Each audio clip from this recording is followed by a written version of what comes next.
All right, welcome on to this Q&A. Again, I want to welcome to this Q&A. Question came in. That question was, is there any prohibition that prevents an Orthodox Jew, or non-Jew for that matter, from creating a trust to govern their estates, either when they're alive, create a trust right now, let's say, if they're alive or after death, right? That was the question. So the simple answer is that as long as it meets all the guidelines of the law, there should be nothing wrong with it, and there are many benefits. Many benefits to a trust. Definitely one is save money on taxes. That's for sure for whoever the beneficiaries are, and different types of trust. One type of trust is what we call an irrevocable trust. Irrevocable trust means you can't change it, and whoever is supposed to benefit from that trust cannot get any money or assets till after the person dies. That's an irrevocable trust, and whatever. There are people certainly that do that. In other words, they want the beneficiaries to, get something after they die, right? So, I guess to have more feelings for them that, they're getting something, after they die rather than give it, I guess, when they're alive, or maybe they're not going to give it while they're alive. They feel they need the money or whatever it is, right? So you have an irrevocable trust and a revocable trust. Revocable trust means the person has money in there or assets in there and they can use them, right? They can use them, they can sell them, they can take money out, right? So basically, I think there are basically two types of trusts. So in either case, both are legal. I mean, they're both 100% legal. If a person, let's say,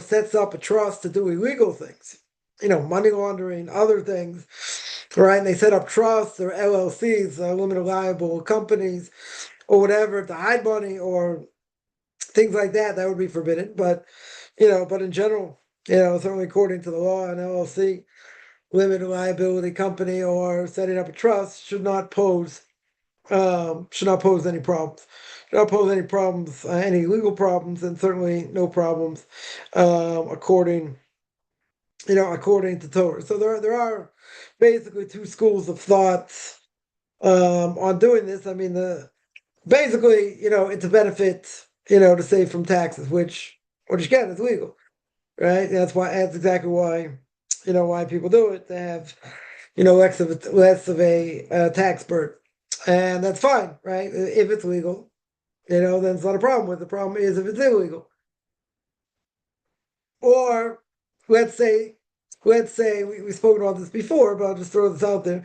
Let's say it's a legal loophole. Yeah, what's a legal loophole? Legal loophole means that according to the lawyers and whoever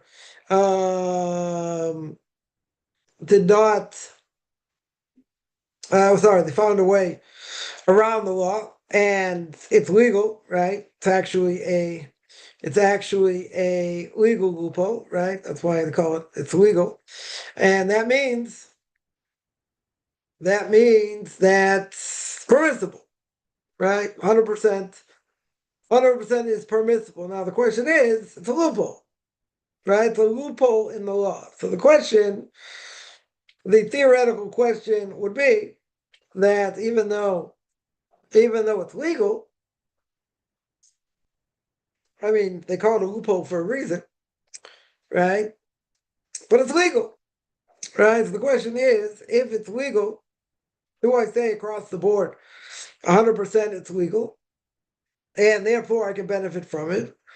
Or do I say it's, they're kind of playing with the law, even though really, technically, it is legal, and it's not something, obviously, anyone would necessarily go to jail for, because 100% it's legal. So if it's legal, the question is, should you have anything to do with it or not? That's the question, right? So in other words, one side of the opinion will be it's legal, right? No one's going to jail for it. It's on the books, according to the land, the law of the land. So you don't transgress anything there, right? Totally legal. There's a moral issue, right? There is somewhat of a moral issue. And the question is, okay, if it's a moral issue at some level, should a person get benefit from it? So again, there are two sides of the coin. One side is it's legal, right? If it's legal, then what's the problem? On the other side of the coin is I want to be squeaky clean from anything that might even, smell of something forbidden. So even though really technically it's legal, no one's ever going to get, prosecuted because of it.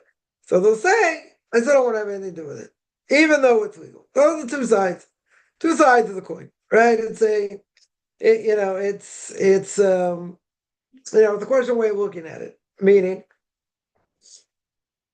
I have something that's legal according to the law. If it's legal, even if it's a loophole, it doesn't matter. It's legal, right? That's why, you get some lawyers. That's all they do. They find loopholes in the law, right, in order to benefit their clients.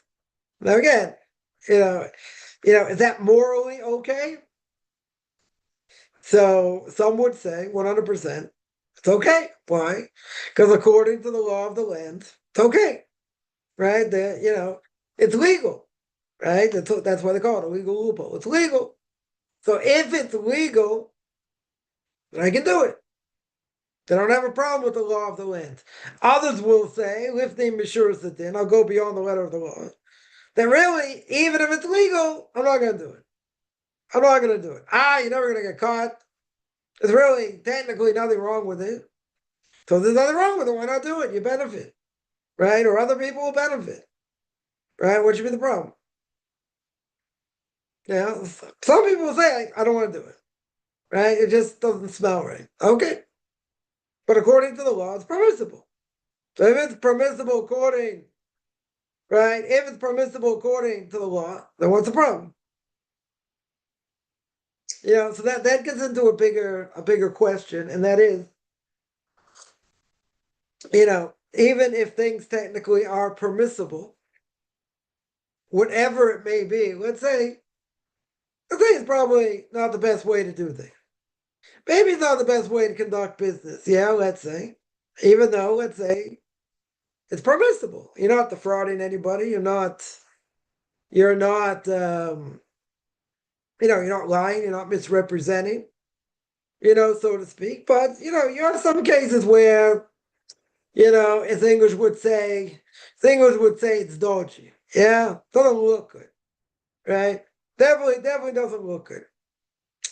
So therefore, some people want to have a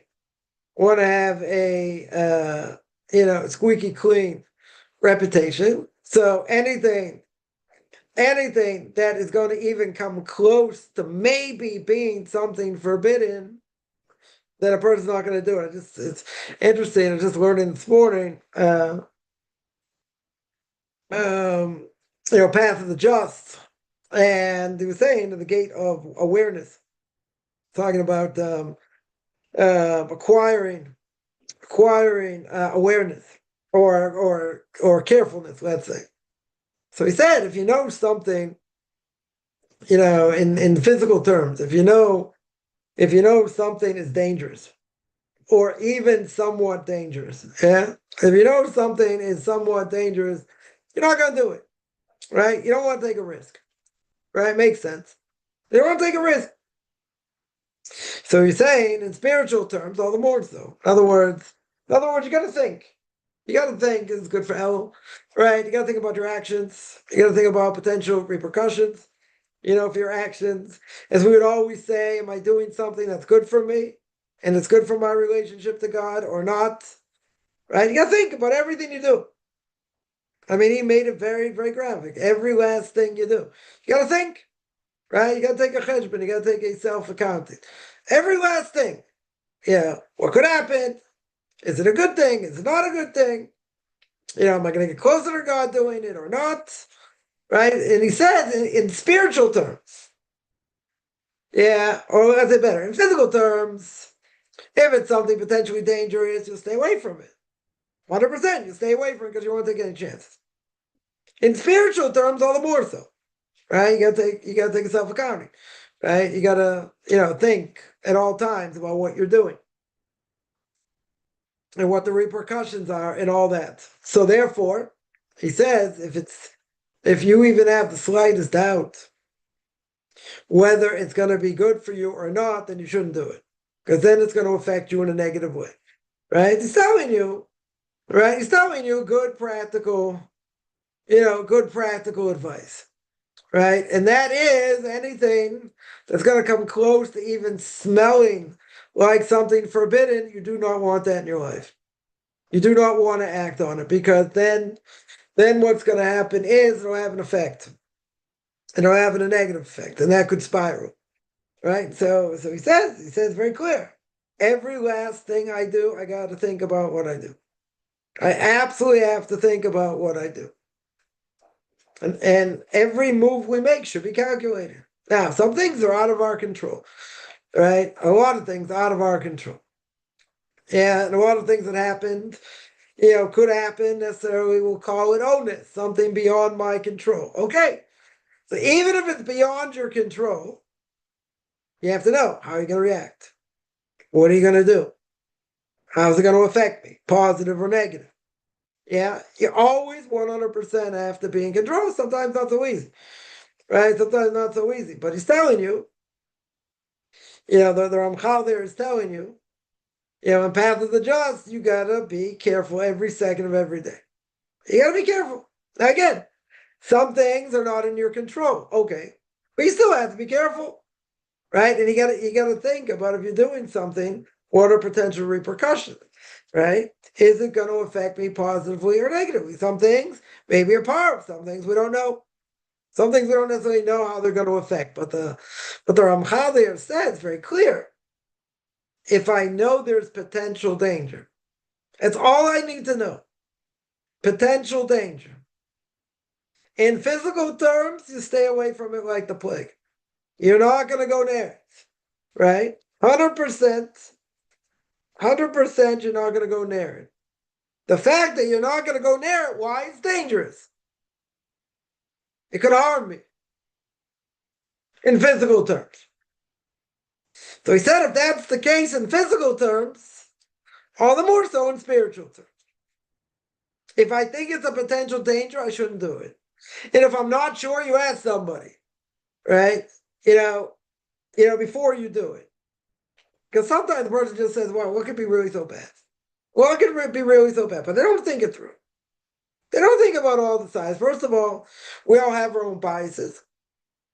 Yeah, and, just like someone would make a major purchase. Someone makes a major purchase. They're not going to make a major purchase based on a whim. They got to think about it. They got to think about it again. They got to see if there are any reviews about it. I mean, they're going to, in many ways, do whatever they can to make the best calculated decision, right? Why is that? Because they're forking over a lot of money. So if they're forking over a lot of money, they're going to think, is it worth it? Or is it not worth it? Right? But you're not going to make a decision straight away. You're going to investigate. You're going to see the other brands on the market. What are the pros? What are the cons? And you make a decision. At least you have all the information, right? Sometimes the person makes a decision. They don't have all the information. And then you make a bad decision because you missed something. But you can miss something anyway. Even person can investigate. We spoke about this before. Person can investigate, and still miss some information. Either because they didn't ask the right question, or they asked the wrong person. It could be a number of things. But what happens? Let me just flush that out for a second. What happens if someone does that? They investigate it. They investigate to the best of their ability, and they still lost. Yeah, and they still paid a price over here. Yeah, now, they spend a lot of time investigating. They pull the trigger, they make the decision, they get burned. Yeah, now, it could be. They didn't investigate enough. They asked the wrong people. Well, what's the bottom line? Bottom line is God wanted them to take a loss. So even though they looked at this, they looked at that, certain things they got blindsided by, let's say, they didn't look into, they didn't look to X, Y, or Z, whatever it may be, they lost. So if something happens where, honestly, you have to have muzzle as well. Otherwise, the person can look into something, let's say, whatever, a car is a good example. Yeah, they look into it, they see reviews about it, they see, you know, how often potentially it could break down and different things. But even if you get a car, right, or any appliance, whatever it is, you also have to have muzzle because even with the best reviews and and it's a good company and all that, you could buy a lemon. You could have problems. You definitely, could have problems. So why do you have problems? Why other people, let's say, don't have problems, and you got a problem with it, or major or minor, it doesn't really matter. But why did you get the problem? Because God wanted you to have the problem. Because God wanted you to take a loss. I was, it's a good company, it's very reputable, this and that. Okay, so the one you got is a lemon, right? It's a lemon. And it's paying a lot of money to fix it. It never runs the same, and yeah, it can be a lemon.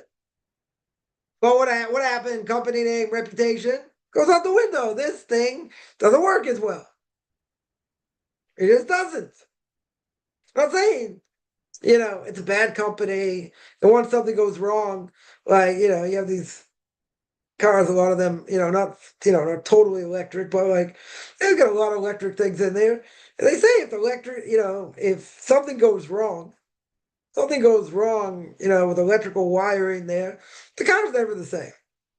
Right? The car's usually never the same. Because whenever something gets, messed up within the system, it's very hard to fix. Very, very hard to fix. Right? And someone can say, I'll take the chance, right? It's certainly less money. I'll take the chance. So let's say nothing goes wrong. Okay. So they locked out. But something goes wrong. What happens? What happens? And they say, okay. I understood the risk. Right? That's another thing. Is the person willing to take certain risk. The person understands the risk. And they say, okay, the risk will be worth it in the long run for whatever reason. Very good. So they understand that taking a risk. Yeah. But all things being equal, a person buys something, again, a major expense. They're not going to jump in just to buy something, even if they need it really badly. They're not going to do that because they're forking out a lot of money. So because they're forking out a lot of money, they're going to look into it. They're going to look into it in depth. And then they're going to pull the trigger, right? I mean, they have to buy something, let's say. Okay. So at some point, they're going to have to make a decision. But you don't make a decision until you evaluate the evidence, right? Right? That's the question, right? You take as much evidence as you can. You weigh the pros and the cons, and then you make a decision. You ask people about it, whatever. Then you make a decision. Very good. Yeah, but again, even if you make quote unquote the right decision, this thing could be a lemon. This thing could be, could run your problems. But you really made the right decision based on all the information. Very good. Yeah, but you get a lemon. And someone bought a relatively new car, a few years old. It was like 3, 4 years old, didn't have much mileage on it. The whole engine went. Or the way he drives it, whatever, most of the engine went. Spent a lot of money, fixing the engine. Yeah, but, like, what are the odds of that happening? Relatively new car, low mileage. You say, okay, the cars they make today, hunk of junk and whatever, and not as good as they used to make them. Whatever. Okay, still, you expect something like that to happen? I don't think so. Yeah, okay, things go wrong here, wear and tear. Okay, right? That a person takes a loss. Let's say, something goes wrong with the car. Yeah, but it's normal wear and tear. So, the question, is asked, okay, what did I do to deserve this? They might not have done anything. It's normal wear and tear, right? It's just part of an expense. It is a loss, right? You are going to take a loss because you have to fix it, right? Let's say, okay. Yeah, if it's something out of the ordinary, that's one thing. Or if you have a number of things out of the ordinary. Okay, so then I could hear. Then I could hear, you could ask the question. Yeah, then you could ask the question like, what's going on? This thing's out of the ordinary. But if it's something like, you got a fridge that's 15 years old and, and then thermostat goes or, something else goes there, whatever, or you get a leak, right? Person, let's say, gets a leak. So someone comes in, they say, okay, there's a good chance we can fix it. But if it happens again, we're going to give it a good shot in the arm. If it happens again, then that means like there's no hope. So like, like what are you supposed to do? You pray. But if it's an older model fridge, you understand. You're taking a loss, which is true, 100% true, right? But again, it's not like a person shouldn't say, "Oh, I must have done this, I must have done that." Okay, a person took a loss. That's true. But if it's normal wear and tear, if it's something that's expect that, you know, you got an old fridge, you got, relatively old car, things are gonna go wrong. Things eventually, it'll give out because it's just old. You know, so you say, but that's part of the calculation of how much money I was supposed to make during the year. Okay, that's a different thing. That's a different thing. So you say, if I didn't, if a person didn't sin, you wouldn't have taken the loss there. Okay, but it's a normal thing, right? It's normal wear and tear. So why the person take a loss now? Because God wanted you to take the loss now. But is that going to be the end to end all things because it's normal wear and tear? That someone should get excited about it? I don't think so. I think you get more worried when things happen above nature that shouldn't happen. That's not common. If you have something that's not common, it's a different story. Right? That is a different story altogether. Yeah, but if it's something that could happen and it's common, okay, you're still paying the price. Still probably because of sin, but again, it's normal wear and tear. It's not, I wouldn't say it's something that a person's going to get all worked up about. You'll say, okay, you said you got to take the loss, very good, right? That's Torah outlook, okay. But even if that is the case, most people probably will not lose sleep over the fact, that they have to take normal, something happened is normal wear and tear. Yeah, that would be. It's a loss. No one's gonna say it's not a loss. It's a loss, right? And most likely it took a loss because of sin. But again, if it's normal wear and tear, a person's gonna sleep better at night. Knowing that it's not something out of the ordinary. If it be something out of the ordinary, it's more to worry about, right? A person on a higher level would say, "Why do I have to take this loss? I shouldn't have had to take this loss." Why, they'll look into their actions to see what they might have done to be obligated in this loss. Yeah, so that's a different thing. That's a different level. I think for most people, all these things are all about timing. Yeah, yeah. These things don't happen when you got plenty of money in the bank either. When do things like this happen? Either when a person's under stress. Let's say they got a lot of expenses now, and this is on top of it. Yeah, so it makes it more difficult. Yeah, but let's say all things being equal, that wasn't the case. Okay, so probably not gonna, necessarily lose so much sleep over. It happens, right? The person was supposed to take the loss. Okay, but if you have other things going on or something's above nature that really shouldn't happen, yeah, that's something. That's something I would say to take more stock, of. Somebody asks, when is it appropriate to, does it matter what side of the door you put the mezuzah on? Of course it does, right? It also depends where you put it, right? In other words, how far, did you put it closer to the top of the door? Or you put it in the middle, right? You put it a third of the way down, right? Usually a third of the way down, but absolutely matters where you put it, because you put it on the wrong side of the door, right? That doesn't do anything, right? It's on the wrong side of the door. Um, um, So the question now is, okay, anything that has a doorpost, right? Anything that has a doorpost, right? A mezuzah should go on, except if it's a disgusting place like a bathroom, right? So normally you place it on the right side of the door as you enter the room. Now it's usually placed at an angle. It's not placed straight, right? It's usually placed at an angle. Obviously, the top should be pointing towards the inside of the room, bottom towards the outside. Again, it's like a, what do they call it? Like at an angle, right? You put it at an angle. And it's appropriate to put it the bottom of the top third of the doorway. So in other words, you look at the door, you go about a third of the way down, right? You estimate. I mean, you don't have to measure. You don't have to measure with a what do you call it, with a ruler, right? Per se, but you put it about a third of the way down from uh third of the way down. So how do I know what places actually need a mezuzah?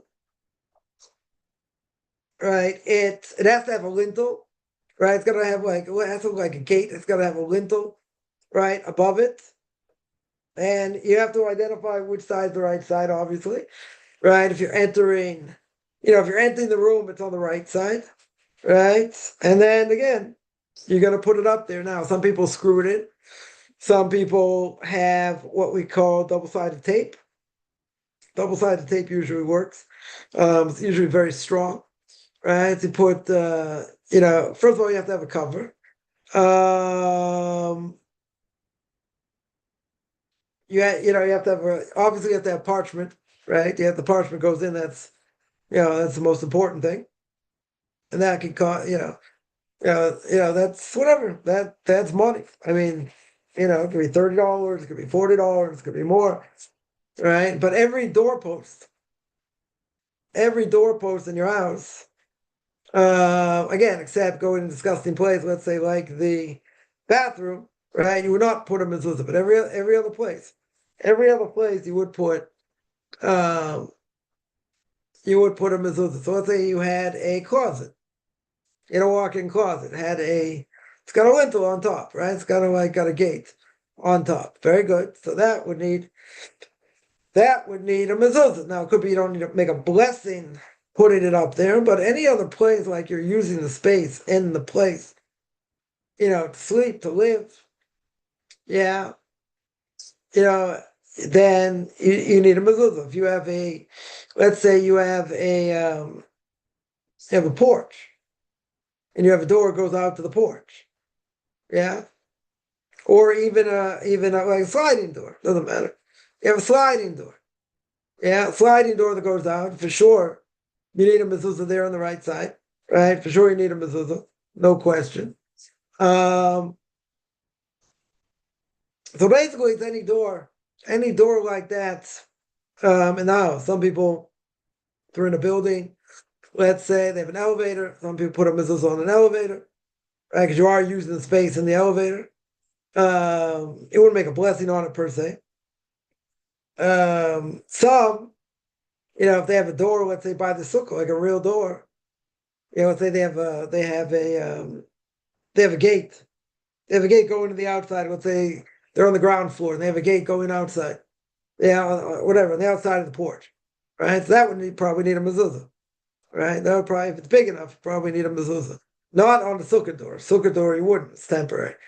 It's not called a real dwelling place, even though there's no obligation to sit in the sukkah, to sleep in the sukkah, but it's not a house, right? It's a temporary dwelling place, right? So that you wouldn't need a mezuzah. But just about every other place in the house, as long as it has a doorway, then it would need a mezuzah. Again, it's gonna be big enough.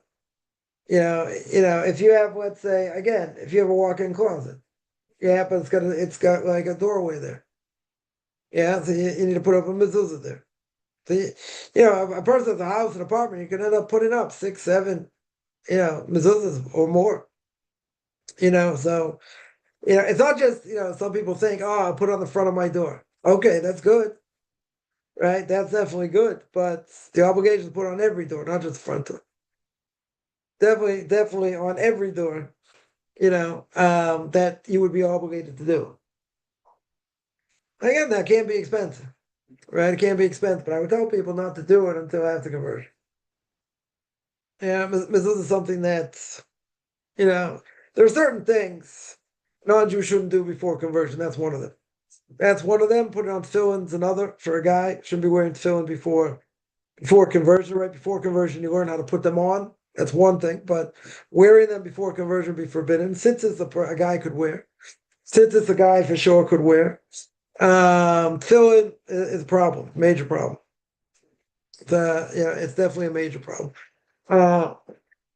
For non-Jews to put on before conversion, 100% a problem. And mezuzah is also a problem, right? So I would say, with all these things, don't be putting up mezuzahs till after conversion. Since it's a person can wear, guy could wear. Yeah, since it's even a talus. If they're in synagogue, they want to wear a talus during prayers, they could, right? A talus definitely has less holiness than tefillin, no question. So a talus would be probably okay. Some people say not, but I think it's all right. A tefillin or phylacteries, whatever you want to call it, is definitely much more of a problem. So is mezuzah. That is what I would say on that. Someone asked, archway one passes through before stepping onto the patio. Yeah, an archway would be a problem. An archway would probably have an obligation. Right? I don't know if you make a blessing on it, but I don't think you would make necessarily a blessing on it, but you would put a mezuzah up there. Yeah, even if it's an archway, doesn't matter. Doesn't matter. You'd put a mezuzah there.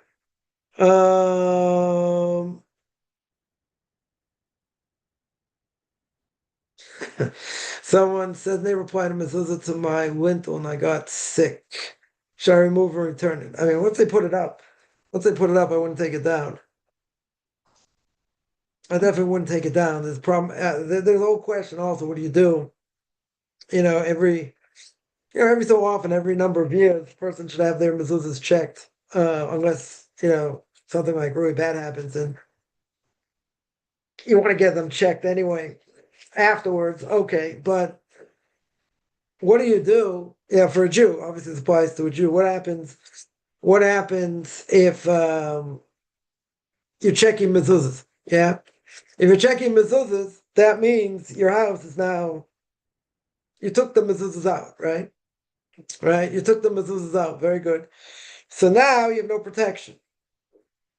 You have no protection. So basically, it's kind of problematic to do such a thing, right? Even though, over so many years, you have to get them checked. You should get them checked. Okay. But in the process of getting them checked, if you don't have any mezuzahs up after that, that's a problem. In other words, you can't live in the house without mezuzahs, right? So what do people do? What do people do? So usually in most Jewish communities, they'll have a gemach for mezuzahs, or the person that they're getting from probably has mezuzahs you could use temporarily, right? In other words, whoever's checking them probably has extra mezuzahs, so you could use those mezuzahs and put them in, until the other ones are checked, right? But you can't do that. You're not allowed. Let's say better. You're not allowed to leave your house if you're a Jew without mezuzahs at any time. It can be extremely, extremely dangerous. So if that's the case, you're checking mezuzahs, you have to get other mezuzahs or borrow other mezuzahs, put them up in order that you still have that protection. Now, let's say someone rents an apartment, or they rent a house. So if a Jew rents an apartment or a house, you have to put up mezuzahs. You have an obligation, right? Let's say better. If it's owned by a Jew, let's say you rent from an Orthodox Jew, they have an obligation. The owner has an obligation to put up mezuzahs. 100% has got an obligation. Rent it from a non-Jew. Let's say you have an obligation to put them up. Now the question is, what do you do when you leave? Right? That's a big question. That's a big question what to do. And the reason is, depends who's going to move in. If it's a non-Jew moving in, you take them down. then for sure you can take them down. If you know another Jew is moving in, you're not allowed to take them down. Shouldn't take them down. Right? Should not take them down. If what a person could do is they could upgrade their mezuzahs. Essentially, you're replacing them. You're leaving the same ones, but you're upgrading your mezuzahs. So that you could do. Because you're getting a whole other set of mezuzahs anyway. Right? But if it's, obviously if it's going to be a Jew who's going to live there, then taking them out, big problem. Major problem. Right? Major problem. And if someone, let's say, buys a house or buys an apartment, if you buy the house or apartment, the mezuzahs stay. The mezuzahs stay unless they make a deal and the person says, the owner says, listen, I have these very special mezuzahs. I want to take them out. I'll put in regular mezuzahs. I'll put in regular mezuzahs for you, but these I'm taking out. But even if he does that, right, it's not so simple either. But let's say they do that. Okay. Now the other person can say, I want better mezuzahs. I want you to put in better mezuzahs. Right? So again, he's going to take that off part of the price, I'm sure. If he puts in regular mezuzahs, that's their expense. That's the owner's obligation. You want more expensive mezuzahs? You can say, I'm putting in regular mezuzahs, that are kosher and had them checked and whatever. You want to put in super fancy ones, you do it. Not my obligation. Right? Definitely not my obligation. But again, I would say, if a person's leaving an apartment, do not take down the mezuzah. It's definitely not worth it to take down the mezuzah. If they're really, expensive mezuzahs, right, and like top quality mezuzahs, then you can put regular mezuzahs in there that are kosher and take the other ones with you. It's not so simple. I'm just saying, it's not so simple to do. You could do that, right? You really could do that, if you wanted to. But you're not allowed to take the mezuzahs down until you have the other mezuzahs. You can't take them with you. Right, you have to get the other mezuzahs and put them up before you take the other mezuzahs down.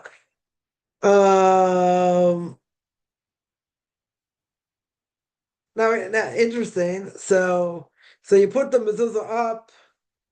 Something really bad happened. You got sick. Well, who says it comes from mezuzahs? Who says that was the final blow? Maybe you're supposed to get sick anyway. It had nothing to do with the mezuzah. Right? You don't know. Yeah, I didn't know it's definitely from that. Right? But again, does a non-Jew need extra protection putting on a mezuzah on the door? No. So a mezuzah is not going to hurt them. Certainly not going to hurt them if they put it up. Yeah? Even if it's not kosher. If they put up a mezuzah that's not kosher, is that going to affect the non-Jew? I don't think so. Affect the Jew? Definitely affect the Jew. I told somebody once, they had a picture of putting up a mezuzah on their door. They only put on one. They only put on one on the front door. So I told them, tongue in cheek, I said, whatever, I was joking, but I said that, the most important part, by the way, the mezuzah is not the casing. It's not the casing. Yeah, it's actually the parchment that goes in. They're like, you didn't think I knew that? You didn't think I knew? I said, no, I was just checking. I was just checking. Mezuzah is a big business also. You got to be careful where you get them also. A person gets swindled and a person put up a mezuzah and they, put up a bunch of mezuzahs and, none of them may be kosher. Tefillin the same way. They'd be wearing tefillin, and, you have to buy these things from people, that are scrupulous in Torah mitzvahs. Like there's a famous story. A guy goes into a restaurant. He asks the owner there, he says, can I eat here? Is it kosher enough? Can I eat it? So the guy says, look, I got a picture of the Chofetz Chaim. Chofetz Chaim's right on the wall. Right? So you can trust me. So this other person says, if the Chofetz Chaim was standing here, right in front of me, and he had a picture of you on the wall, I would eat here. It's like, I would eat here if that would be the case.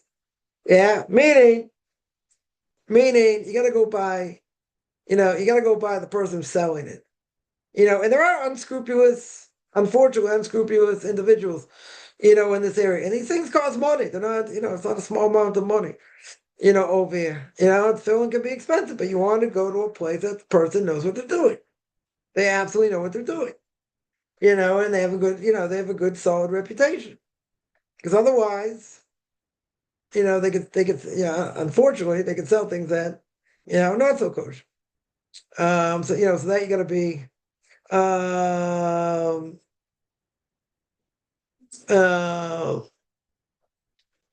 you got to buy from someone who knows what they're doing, essentially. Otherwise, you don't go to a reputable person, then you could be buying garbage, total garbage. So again, first of all, non-Jews shouldn't be putting up mezuzah. Someone put up a mezuzah for you. You don't have to take it down. You don't have to take it down, but it's an extra level of guarding the house. That applied to non-Jews. It shouldn't. I mean, if you look at the passages in the Torah that speak about mezuzahs, and mezuzah talks about a lot of these things don't apply to non-Jews, right? So it wouldn't make sense for a non-Jew to put it up. Another reason is, they're going to abuse it. They're not going to use it right, for the most part. Yeah, you say, I'm a JT, I'm very scrupulous, I'm very serious. Okay, but, other people may not be. So, there's certain things that have extra holiness non-Jew shouldn't touch till after conversion. Um,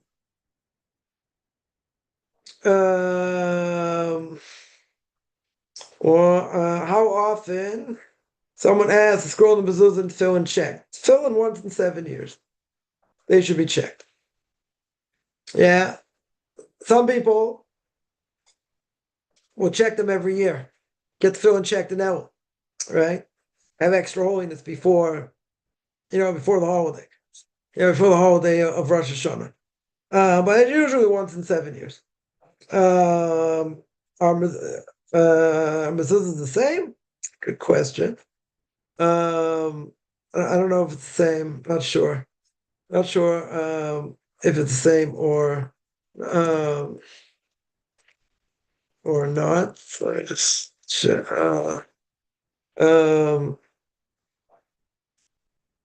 Yeah, some say twice every 7 years, or once every 3.5 years. They should be checked. Tefillin is once in 7 years. It's usually once in 7 years. Tefillin where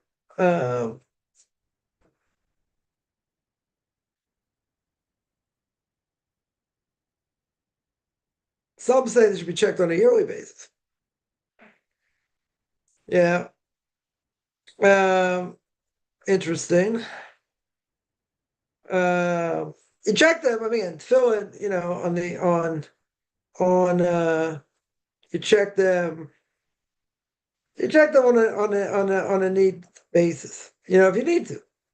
If you feel you need to, and how they're being used. A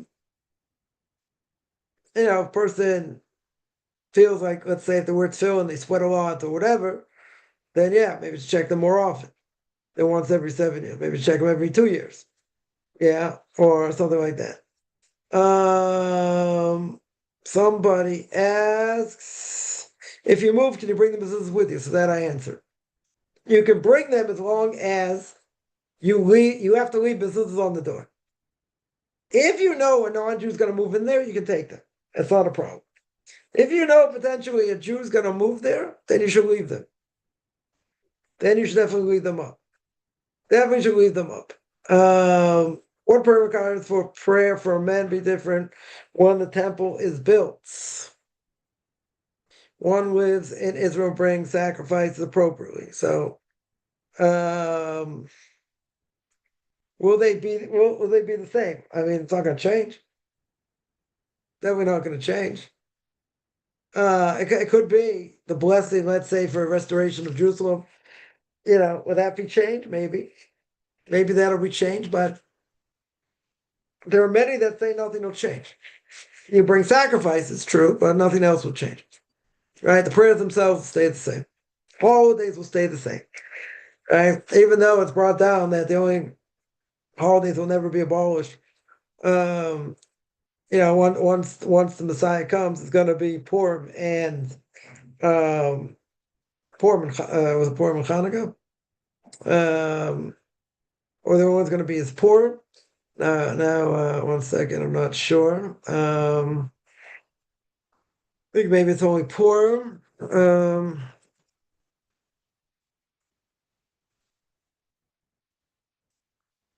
I think it's only Purim. Purim, yeah.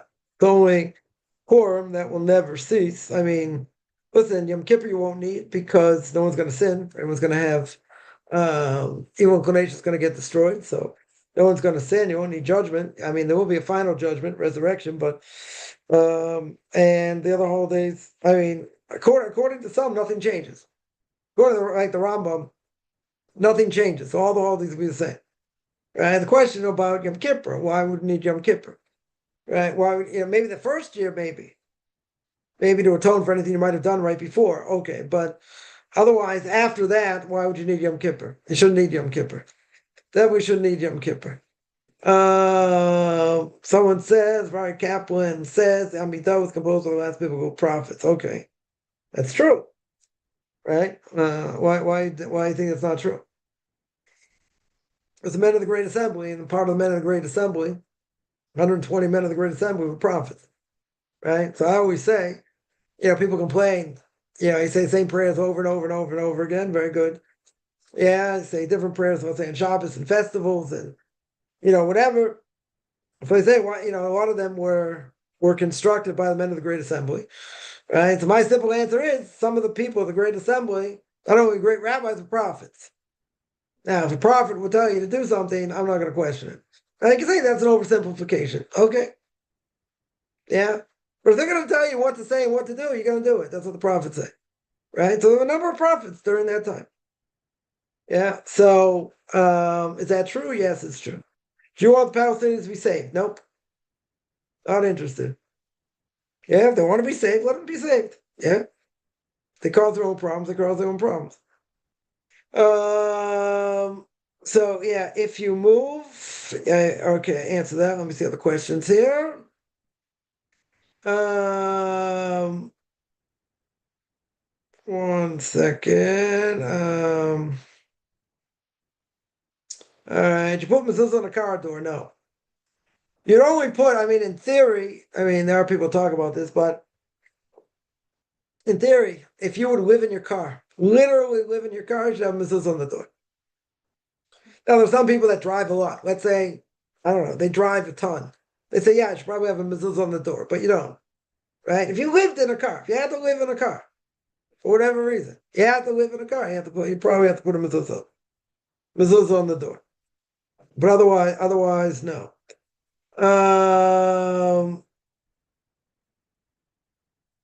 Somebody asks, could I explain the halachic approach and main customs regarding cutting nails? Yeah.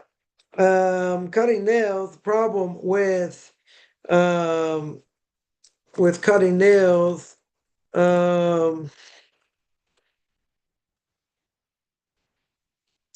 cutting nails, what's the problem? The problem is if you cut them in order, you're not allowed to cut them in order. The reason you're not allowed to cut them in order is because that's the way they do it with dead people. So since hopefully we're still alive, you're not going to cut them exactly in order because that's what they do for dead people. So there are specific patterns, left and right hands. And the reason that's one reason you're doing it. Another reason is because you're going to avoid poverty and forgetfulness, right?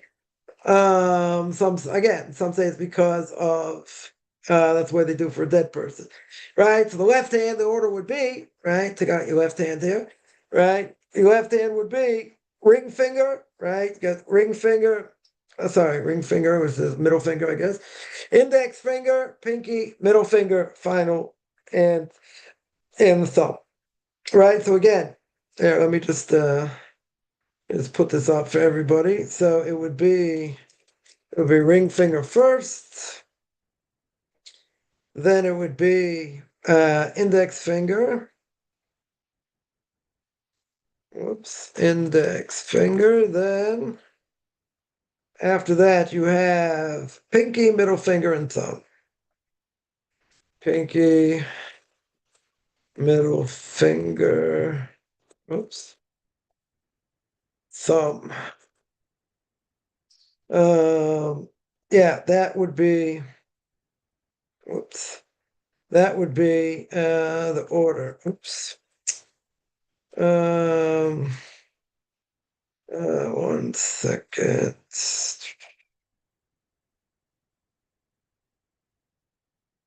One second. Yeah, I'll just put this up on YouTube. Now for the left hand, or the right hand. That was for the left hand. The order is index finger, ring finger, thumb, middle finger, and pinky. So you got for the right hand, let's say. So for the right hand, you have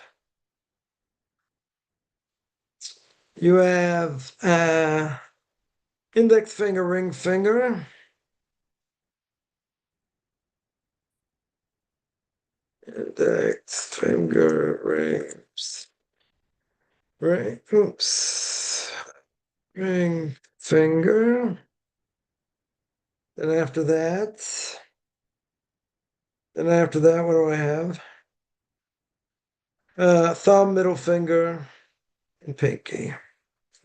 Thumb, middle finger, pinky.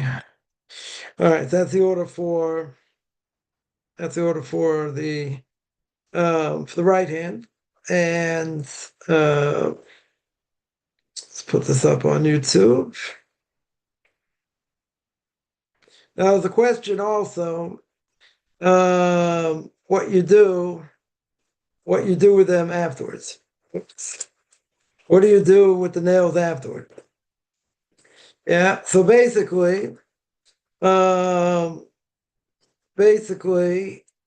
either you throw them in the garbage, or I think what most people do is either you do that, or you what do you call it? You flush them down the toilet, or they say some have the custom to actually burn them. I don't think it's very common. I think they just flush them. It's probably the easiest thing to do. Now, you shouldn't cut your fingernails and toenails on the same day, and you should never cut your nails on Thursday. You should really cut them before Shabbos. Big mitzvah to do it before Shabbos. The reason you don't do it on Thursday is so that because the growth of the nails will show up on Shabbos, and that you don't want. So you do it any other day during the week except on Thursday, pretty much, or before a holiday. Someone here mentioned, okay, back to mezuzahs. It's got to be kosherly written and checked. Yeah, you got to go to someone who knows what they're doing. Doesn't matter what side of the door. I already answered that. Doesn't matter if you're left-handed. No. That nothing. Putting out the mezuzah on the door, it has nothing to do with whether a person is right or left-handed. Right? Putting on tefillin, that's a different issue. Person will put on tefillin, right? So we normally go by what hand a person writes with. They write with their right hand, the tefillin goes on the left hand. They write with their left hand, tefillin should go on their right hand. Now, what if a person's ambidextrous? Ambidextrous means I can do equally my right and my left hand. Right? They're equally the same. If they're equally the same, then I do what most people do when you go according, you would put it on your left hand. Yeah, why? Because most people are right-handed, right? That's just the way of the world. Most people definitely right-handed, not left-handed. Now, what happens if you do a lot of things? In my case, do a lot of things with your left hand, but you write with your right hand. Yeah, so even though, let's say, my left hand is stronger than my right hand, that's for sure. Probably should have when I was younger. I was learning how to write. Probably should have learned to write with my left hand. I mean, both my brothers are left-handed, so I probably should have been left-handed also. But I was taught to write with my right hand. So my right hand is definitely my weaker hand. I do almost everything else with my left hand, right? I cut actually with my right hand, but I throw, I bat, with my left hand. My left hand is definitely stronger, but the halacha is you go according to the hand you write with, right? Since I write with my right hand, I put it on my left. I put it on my left arm, right? I definitely put it on my left arm. So again, in this case, put it on tefillin will make a difference if you're right-handed or left-handed, right? And again, most important thing is what you write with, which hand you write with. But put it up in mezuzah has nothing to do with it. It has absolutely zero to do with that. You have to put it on where you come in on the right side of the door, and it doesn't matter you're right-handed or left-handed. In that case. So yeah, it doesn't matter which side. I answered that. Someone here mentioned Mizrahi pedals mezuzahs. Okay. Yeah, but non-Jew shouldn't be buying them. Unless you're just gonna, let's say you got money now, you want to buy them now and not put them up till after conversion. Okay. Or it's filled in the same way. Again, definitely wouldn't buy it beforehand. I mean, listen, if it's a question of money and you got a good deal and they're 100% kosher, good. So, but, you can buy them beforehand. You can't wear them. Shouldn't wear them beforehand. Someone asked, can I write the mezuzah on my own? Nope. No one can write the mezuzah on their own. They have to learn. They have to learn from someone who is trained to be a scribe, right? They have to learn. First of all, you have to learn the laws. You have to learn the laws and they are complex. They are very complex. So first of all, you have to learn the laws. Second of all, you have to be trained by somebody who knows the laws, right? So writing them on your own doesn't help. That's not gonna help. What do you do when you walk through the door with the mezuzah? You touch it, yeah. A lot of people touch the mezuzah wherever they go, right? Gives them extra holiness. Gives them, they're reminded. They're reminded of what it represents. So, yeah, a person will touch the mezuzah and kiss their hand. Yeah, that's that. It's not a problem. That's what I would say it's what a lot of people do. Some people more meticulous in it, some less. It's not like, you didn't say transgressed anything if you didn't, but whatever. It's it's a good thing to do. It's a good thing to get in the habit of. To remind you, right? It's a reminder. We always need reminders.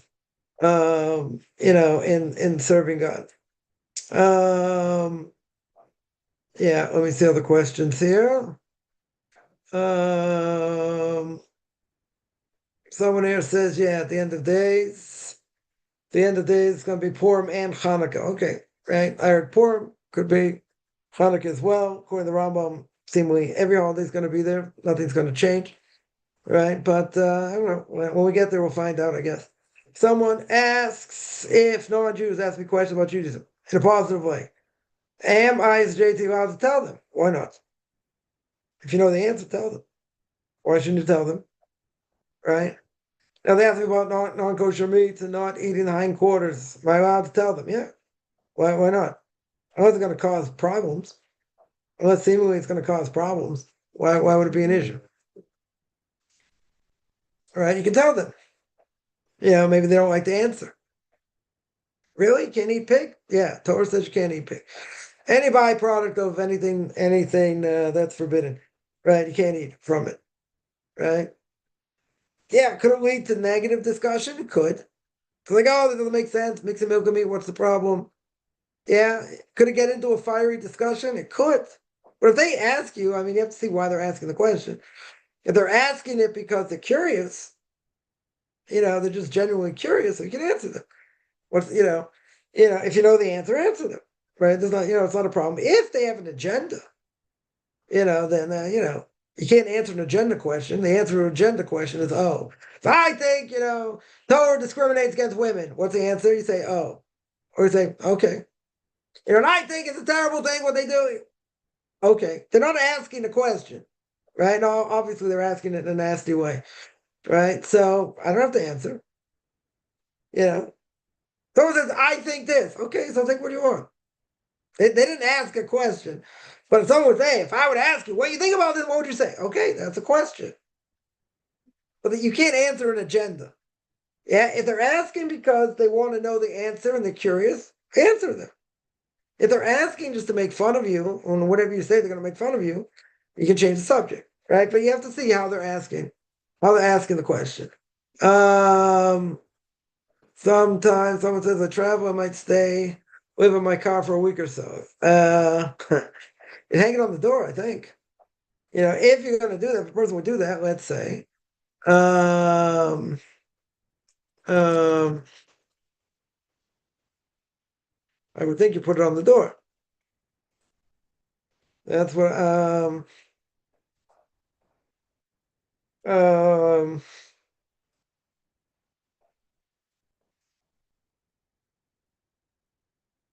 yeah, but we don't hold that way anyway. In general, you don't do it. You can put something up, let's say, like a spiritual reminder. Yeah. And the reason again is because, you're driving around. It's not, even if you're sleeping in it, doesn't matter. The fact is, you're using it for transportation.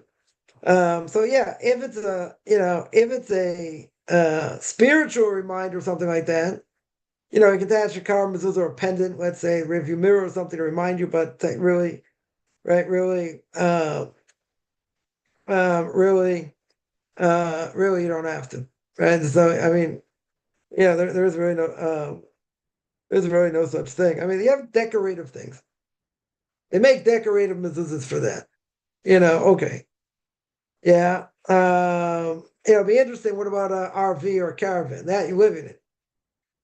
That you're living. So that's more like your dwelling. In this case, even for a week, it's not really like your dwelling. So in that case, for a RV or a caravan, let's say you don't put up a mezuzah, you don't make a blessing, right? Because again, what's the blessing for? Permanent resident, right? Here you're not a permanent resident, you're there temporarily. So even in a car, I mean, you can get a car mezuzah. They have these car mezuzahs, but again, you don't make a blessing on it.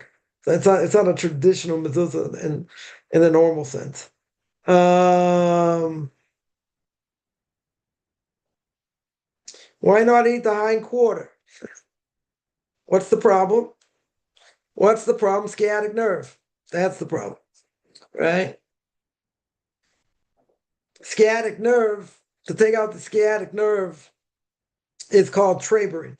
Trabering is a lost art today. There are a few people, probably left, that know how to take out the sciatic nerve. It's very complex. Very, very complex. So to take it out would cost a lot of money. Would cost a lot of money, and it wouldn't be worth it to do. So what do? We sell the hind quarter to non-Jews, and they know they're going to get it for pennies on the dollar, because to really take it out, um, um, take it out, um, it's going to be very difficult to do. Right? It's very, very difficult to do. So since it's very difficult to do, and even if someone knew how to do it, it's a very painstaking process, and kosher food would be, if that kosher meat would be through the roof. So there are a few people in the generation, I think, that know how to do it. Very few people know how to do it, and it's extremely complex, and therefore we don't need it. We don't need the hind quarters. It's totally not worth it. So we sell it to the non-Jews. The non-Jews know. Non-Jews know they're going to get it. They're going to get it for pennies on the dollar. Since non-Jews know they're going to get it for pennies on the dollar, that's what they do. They sell it. The Jews are going to sell it, right? 100%. 100%. They're going to sell it because it's not worth it, right? 100%. It's not going to be worth it. So we sell the hind quarter. What does the mezuzah represent? Well, there's what's in the mezuzah itself. You got fundamental Shema, right? You got the prayer of the Shema, right? So first of all, it's a Torah command, no question. It's a Torah command we read about a few weeks ago, right? It says you got to put up a mezuzah. You got the Shema that's in it, right? Obviously, declaration of God's oneness and uniqueness in the world, and Another interesting thing is you think, well, the only time I can, keep Judaism or whatever is in a synagogue. Well, it's also not true, right? In other words, even in your house, right? Even in your house, to remind you, right? To remind you that, a person wants to live a godly life. Torah goes wherever you go, so even in your house, not just in synagogue. Those are some of the things. Some of the things a mezuzah represents. Someone has no hindquarters of a cattle. We just said of anything, of any of of what do you call it? It's comes to chickens. It's not a problem because they're very few. They do have sinews, but they're whatever. They're it's very rare to find problems with them, and taking them out is not a problem, right? It's not such an issue. By cattle, it's a big issue. Right? I mean, when I meant cows, I meant cattle as well. Right? Across the board, it's gonna be forbidden. That whole quarter. It's not a what do you call it? It's just not feasible. Right? Doesn't make any sense. Wouldn't make any sense to do it. Someone asks, do we accept a disabled person? Why not?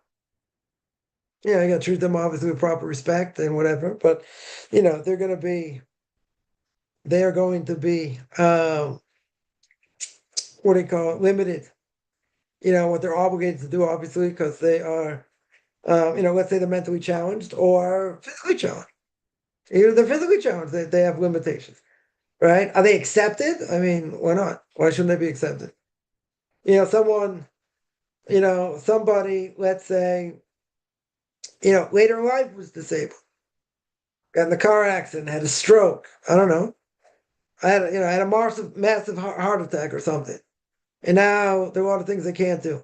So why wouldn't they be accepted? If you tell me mentally challenged, I mean, they are accepted. We try and do whatever we can for them. You know, they have to be dealt with. Why shouldn't they be dealt with? It depends what type of challenges they have, as well. But are they accepted? Yes, they definitely are.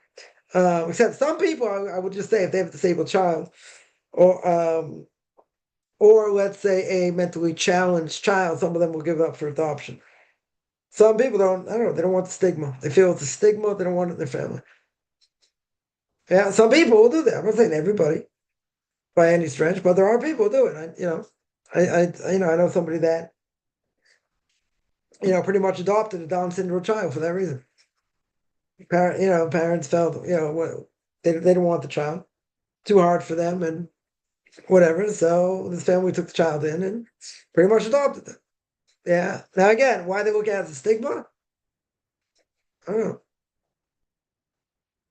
I don't know. They don't want to deal with it. It's a hard thing to deal with.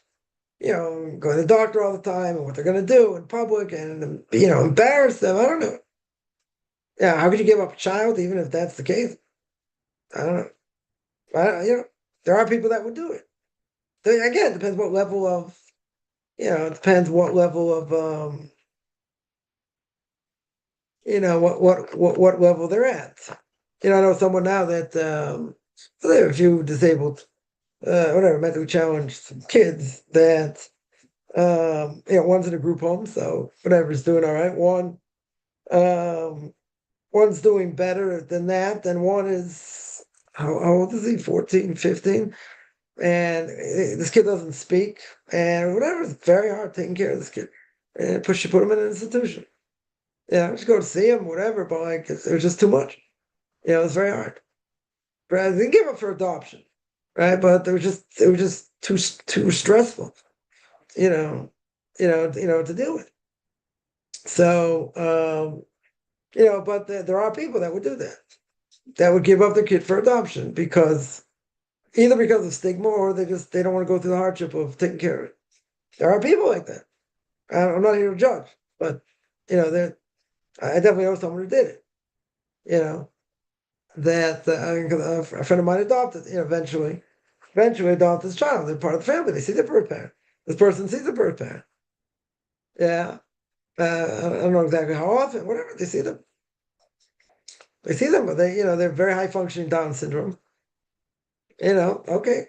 They made a choice. They absolutely made a choice. And they fostered. Right? A friend of mine fostered. Part of the family. So, I'm not here to judge why someone give up, you know, child like that for adoption. I can understand why. I'm not saying it's an easy decision. Per se, I'm sure it's a very hard decision. Somebody asked, meat purchase that is not kosher. Can it make kosher? Nope. Nothing to do. Salted. You can salt it up the gazoo. That's not going to help you. Once it's treif, it's treif. Once it's not kosher, it's not kosher.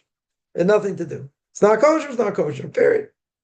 Right? You can't salt it, you can't bless it, you can't do anything. It doesn't something non-kosher never becomes kosher.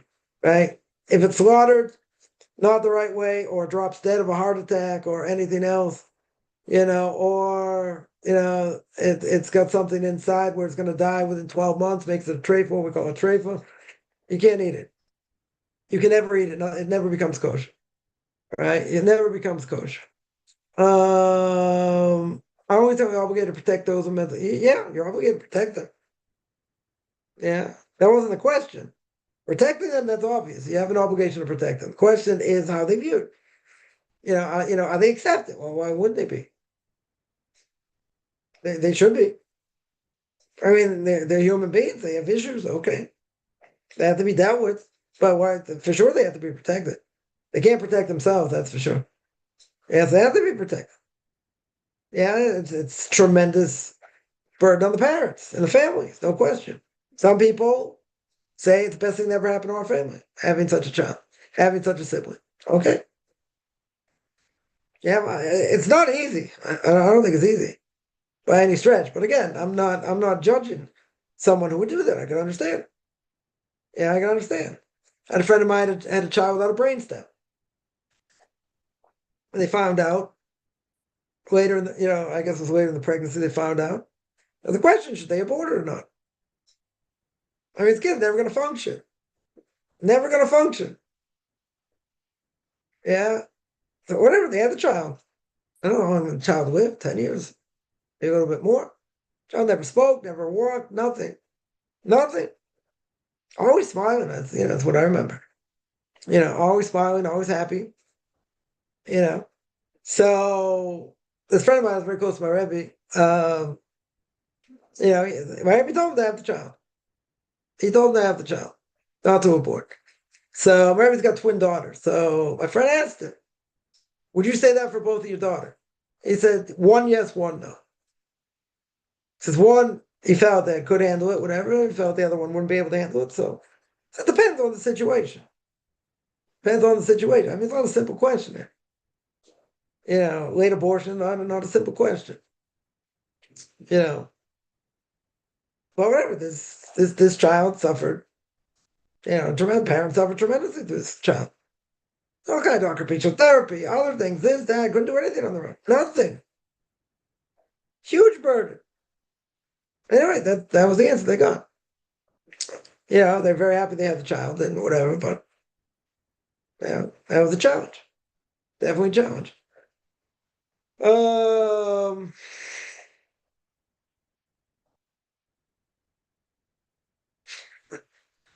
Someone shouldn't laugh. It's not a laughing question. Yeah. Further goes to the restaurant. Okay. Yeah, Erno burger without the bacon. Very good. First half you ate, didn't have the bacon. Okay. Now you take a bite in the second half, right? It had bacon. So what should you do at this point? Again, if it's a Jew, you're not eating non-kosher. But as a non-Jew, it doesn't matter. If you were a Jew, it doesn't matter if it's got bacon in it or not. The burger's not kosher. The meat itself is not kosher. It doesn't matter what's added to it. You say adding to the bacon and it's got taste in it, whatever, makes it worse. Doesn't make it worse. The animal slaughtered is not kosher. 100%. Doesn't matter if it's got bacon in it or not. Shouldn't matter. Right? Shouldn't matter. For a Jew, and again, for a non-Jew, it doesn't really matter. Right? For a Jew, you can't eat it either way. Right? Doesn't matter if it's got bacon in it or not. If it didn't have bacon in it, so what? This animal, however it was killed, it's not kosher. It's never going to become kosher. No matter what you do, it's not going to become kosher. So you can't eat it. A Jew can't eat it. Right? For a non-Jew, non-Jew, it's not a problem. But if there's bacon in it or not bacon in it, so what? Yeah, I think, yeah, people have, I wouldn't say it's a misconception. There are people that speak about it and say, eating a pig is 10 times worse. Because it's got one symbol that's kosher, one sign's kosher, one sign's not. Right? The ultimate non-kosher animal is a pig. Okay. Yeah, but eating a bug is worse than eating a pig. Eating a pig is one prohibition. Eating a bug could be 5 or 6 prohibitions in one shot. Right? Most people, if you eat a bug, not part of a bug, we're talking about an entire bug. Yeah. You eat an entire bug. Yeah. Yeah, that's worse prohibition than eating pig. And most people are going to be shocked. Say, what do you mean? You think of something not kosher, treif, what do you think of? You think of bacon, you think of a pig, right? Pork chops, whatever. That's what you think of. Okay. But eating a bug is worse. 5 or 6 times worse than eating pig. Right? So over here, the question is moot because it doesn't really matter if there's bacon in it, there's taste in it or not. Right? Totally irrelevant. The point is that the meat's not kosher. So if the meat's not kosher, it doesn't matter what you add to it. The whole thing's not kosher either way, whether there's bacon in it or not. Right? That wouldn't matter. Right? Someone points out it's not kosher anyway, right? Choose to make and eat simpler foods. You don't have to. You want to make complex things or eat other things, you can. It's not a problem. Just because, if you're a Jew, you got to stay away from non-kosher things, right? That's just the bottom line. But yeah, if you don't have kosher restaurants where you are, so yeah, it's kind of a problem. And even eating, could a Jew eat in a vegetarian place? Yeah, first of all, you don't know what's going on behind the scenes. You could have people could have eaten, I don't know, a burger or something and used the knife from the restaurant and that became treif or whatever. So you have no idea what the utensils are going on, but you get a problem with bugs either way. Either way, right? You're gonna have a major problem with bugs.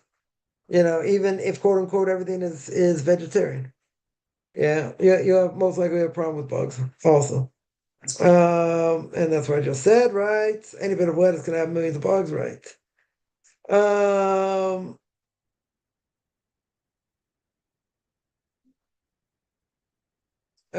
Somebody asks, what about a disabled person wanting to convert? So there are 2 things here. One is what level of disability do they have? If it's cognitive function, yeah, can someone who is autistic convert?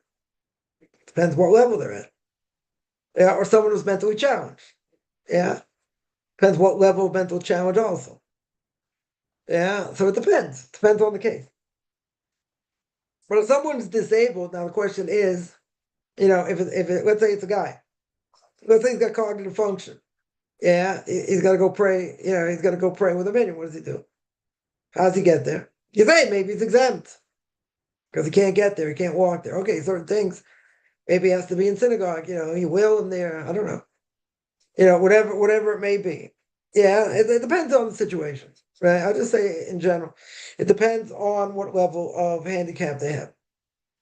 And it depends also if they are mentally challenged at what level. Some people that are mentally challenged will not be able to convert. They don't have the brain capacity. Yeah. It's no mitzvah to convert them.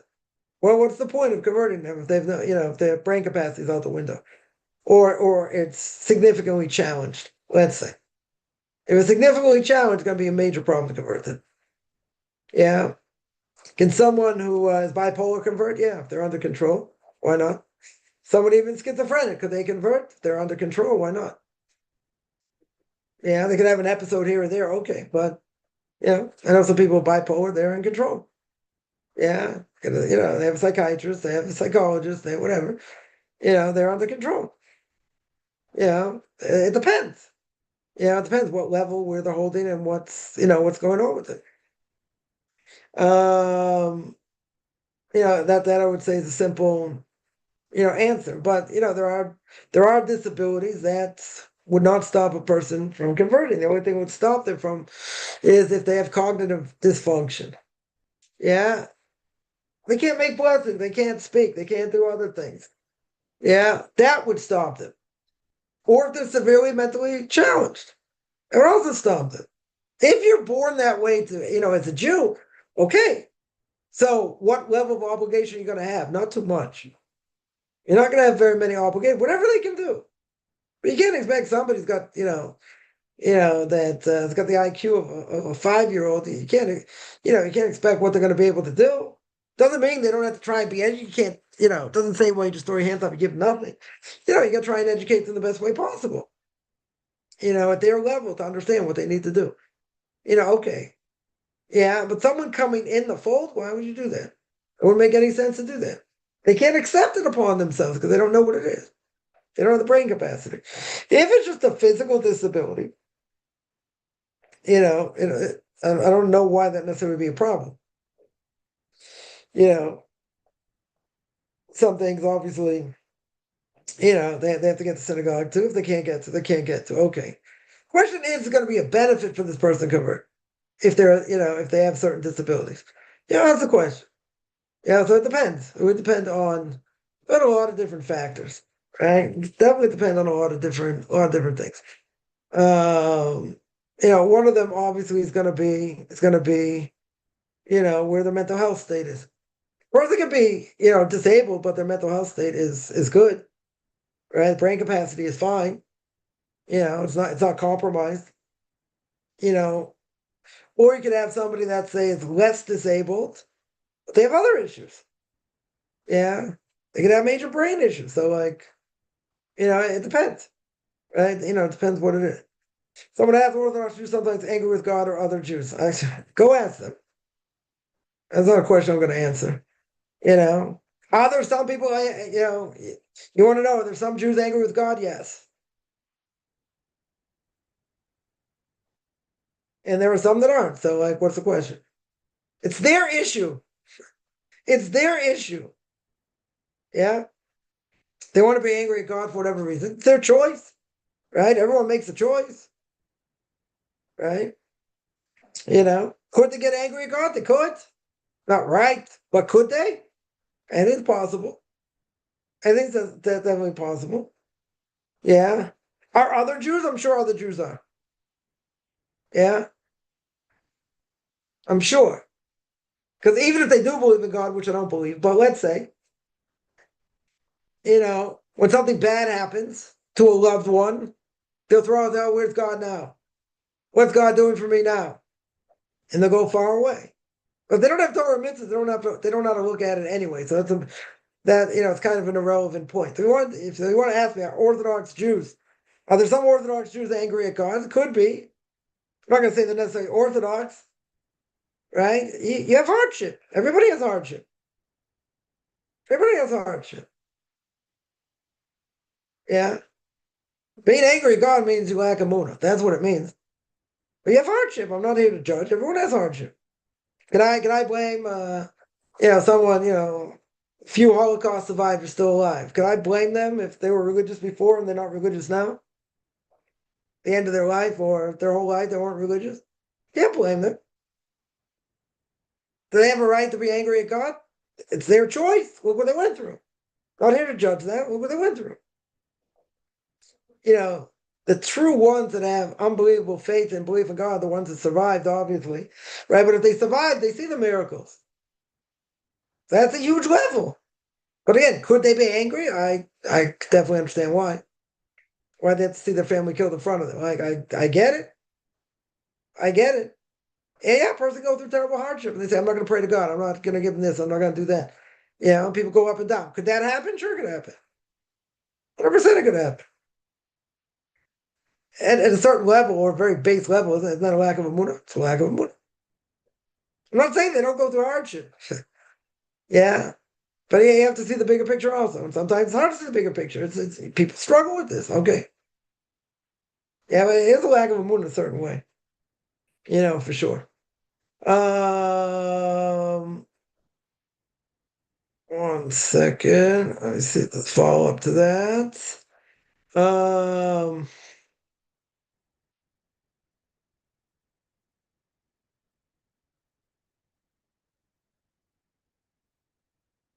where is this question?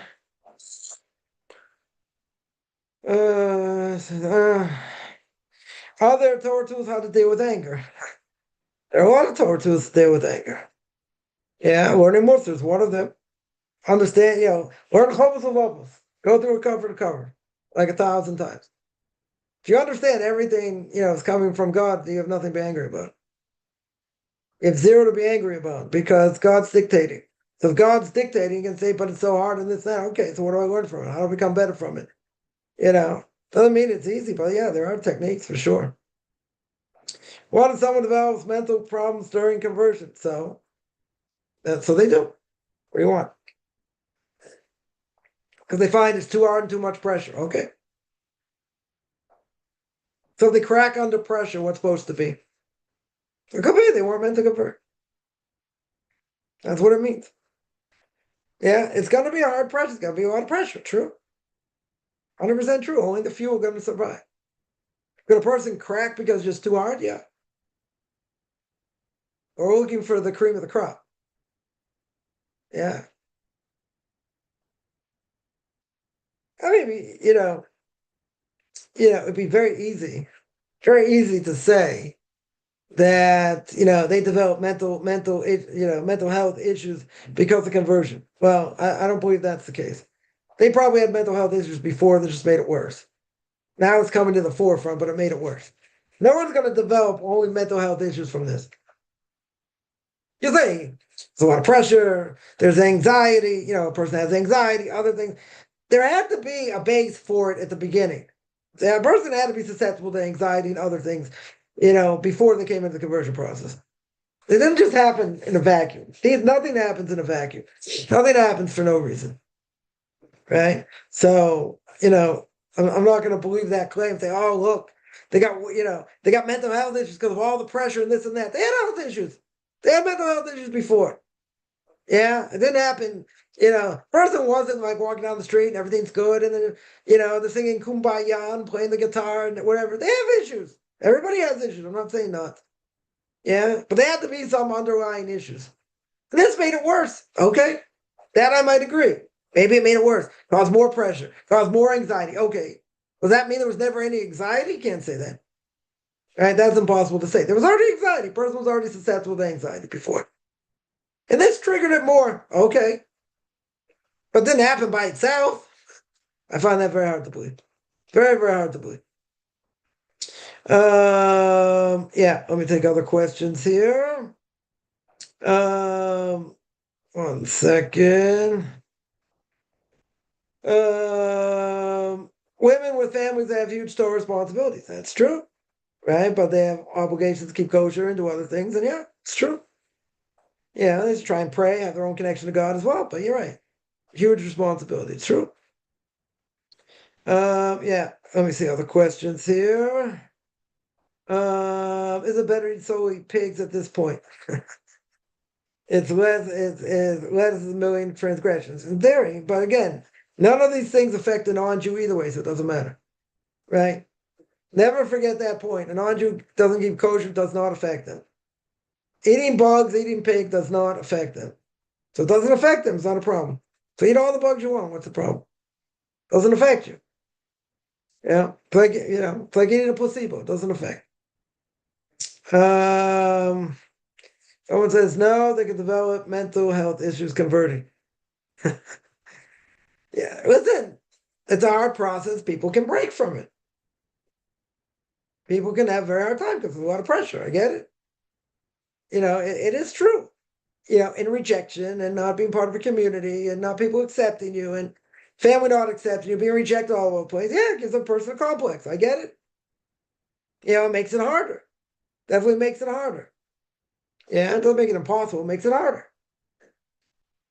But if the only point I was making was, but if a person comes up with some sort of mental health issue, because of this, that's not the only reason.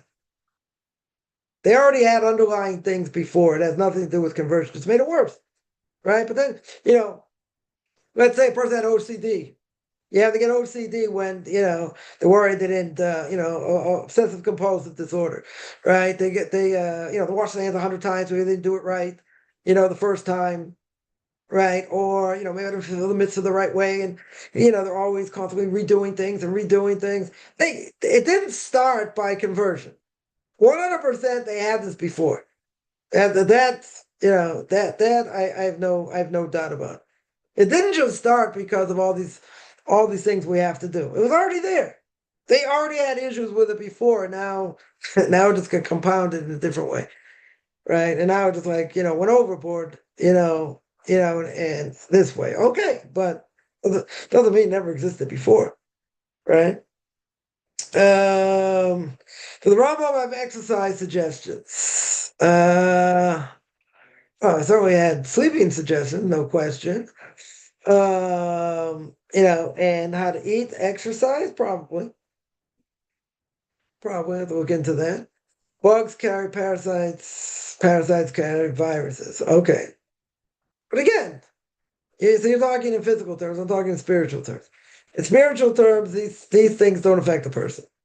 Physically, you can say whatever you want. The parasites and more parasites, less parasites, that doesn't matter. We're not talking about that. We're not talking about that. We're talking about in spiritual terms. But eating non-kosher for a Jew affects them in spiritual terms. Doesn't affect a non-Jew. Right? A non-Jew, it doesn't affect. That was the point. So when it says loneliness, yeah. And some people say they're gonna, they're subhuman, whatever. Okay, it's a hard process. We're not saying it's not. It's a hard process, right?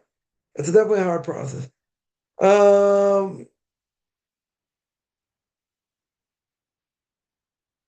Someone asks, I have cut my thumb.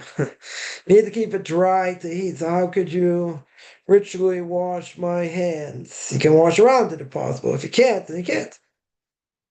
Right? Someone can't eat bread. Yeah, what do you do for Shabbos? What do you do for Shabbos? You need to eat challah, so you can't eat it.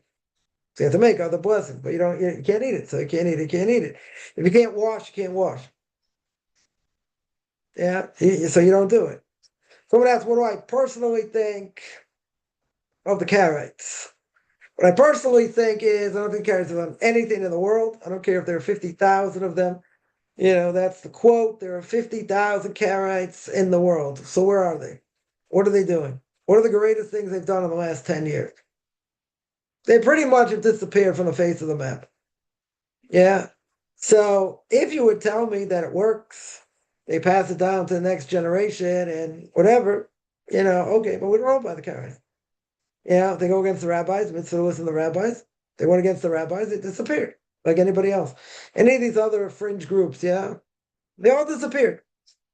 They all disappeared. You went against the rabbis. People can say whatever they want about rabbinic Judaism. Yeah, that's what we hold by. God gave both Torahs to Mount Sinai, right? He gave the oral law, explanation for all the Torah, right? And that's what we have, and that's what we follow. Today both are given at the same time. So, the Karaites rejected that. Okay. Karaites 100% rejected. Good. So where are they? Where are all the Karaites? Say, come on. Come on, where are all the Karaites? Bring them out. Say a lot here in Israel. I don't know. Never met any.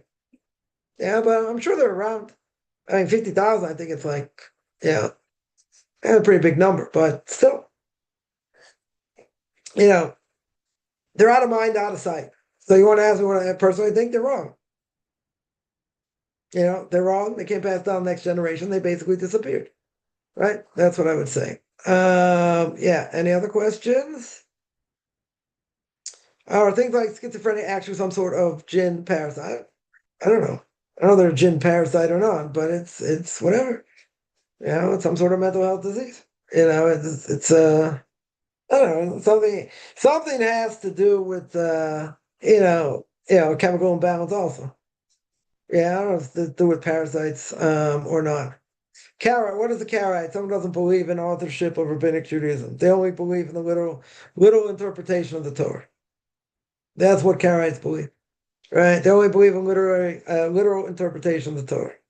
They don't believe in any rabbinic things about the laws of Shabbos or kashrus or anything. They say, I'm only going to keep the word of God and what Moses says. Okay.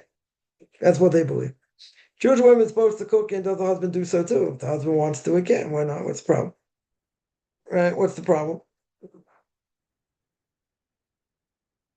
There's some women by nature don't like to cook. And there are guys that do like to cook. Yeah. I mean, he's got other obligations. If he can do, if he can help out and do that, why not? Why shouldn't he?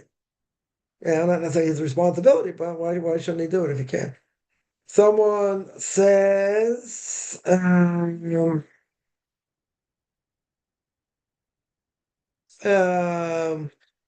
Chin is gastrointestinal nematode. Okay. Are they caused by that? I don't think so. But I'm not an expert. I would think it would have to do with chemical imbalance as well. Um uh yeah, any other question? One second.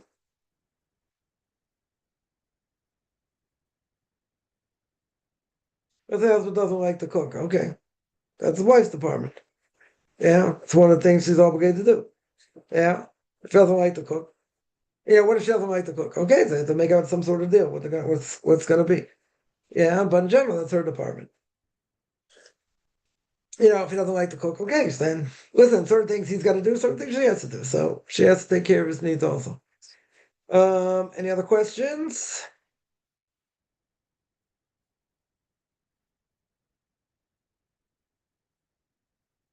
All right, I'm gonna stop here. I do this every Tuesday and Thursday. 10 o'clock Eastern time, 5 o'clock Eastern time. Anyone has any questions, you can find me on Facebook at Chaim Kaufman, Beyond Orthodox Conversion Judaism, OrthodoxConversion.com, Beyond Orthodox Conversion Judaism on YouTube. There I got videos on Q&As, ethics for our fathers, Book of Leviticus. You want to send me an email, RabbiChaimKaufman@gmail.com, RabbiChaimKaufman@gmail.com, whichever good. Beginning of the day, middle of the day, end of the day, and